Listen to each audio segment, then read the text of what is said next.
যত কাণ্ড ব্যারাকপুরে এবার ওল্ড ক্যালকাটা রোডের সুকান্ত পল্লী এলাকায় সূত্রের খবর রবিবার সন্ধ্যার পর স্থানীয় একটি ক্লাবের দুর্গাপুজো কমিটির গঠন নিয়ে বৈঠক ছিল। অভিযোগ, পুজো কমিটির দখল নেওয়ার জন্য স্থানীয় তৃণমূল কাউন্সিলর মৌসুমী মুখোপাধ্যায় তার স্বামীর সহ দলবল নিয়ে বৈঠকে হাজির হয়।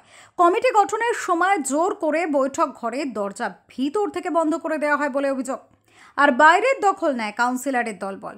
স্বাভাবিকভাবেই এলাকা উত্তপ্ত হয়ে ওঠে। ওই বৈঠকে আটকে ছিলেন তৃণমূল কর্মীর পার্থ চৌধুরীর স্ত্রীও। খবর পেয়ে ঘটনাস্থলে আসে পার্থ।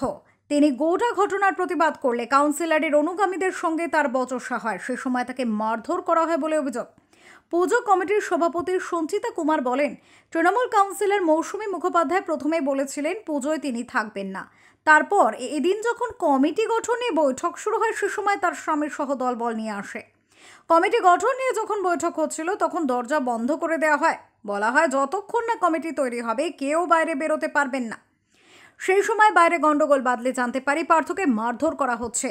বেরোতে চাইলে আমাকে, এমনকি পার্থর স্ত্রীকেও বেরোতে দেয়নি। কমিটি দখল করবে বলেই কাউন্সিলর দলবল নিয়ে এসে ঘটনা ঘটিয়েছে।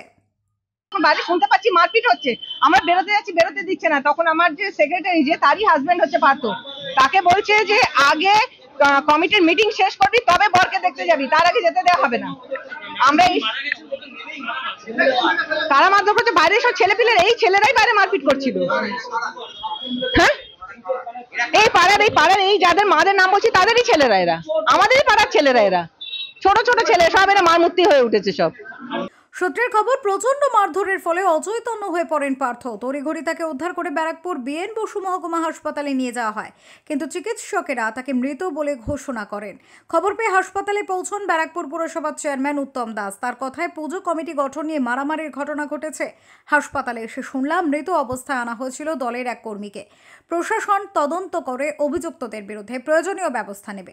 ছিল সে বাইরে দাঁড়ানো ছিল, তার মায়ের বক্তব্য অনুযায়ী তাকে নাকি কারা ডাকাডাকি করেছে, সেই হিসাবে টেনশনে স্ট্রোক হয়ে গেছে। এখন যাই হোক, আমরা অবশ্যই চাইবো এটা পুলিশি তদন্ত করে যদি কেউ দোষী সাব্যস্ত হোক তার বিচার আইনের মতো চলবে। সেটা তো পুলিশ নিশ্চয়ই তদন্ত করবে। পুলিশ একটা এত বড় ঘটনা, যার একটা অল্প বয়সী ছেলের মৃত্যু হয়েছে, সেটা পুলিশ তদন্ত অবশ্যই। এই ঘটনার সভাপতি ব্যাপক চাঞ্চল্য ছড়িয়েছে এলাকায়। বিশেষ করে কাউন্সিলরের দলবলের হাতে প্রেরিত হয়ে দলেরই কর্মীর মৃত্যুর অভিযোগ ঘিরে সরগরম এলাকা। ঘটনার খবর শুনে আসেন বিজেপি নেতা কৌস্তব বাগচি।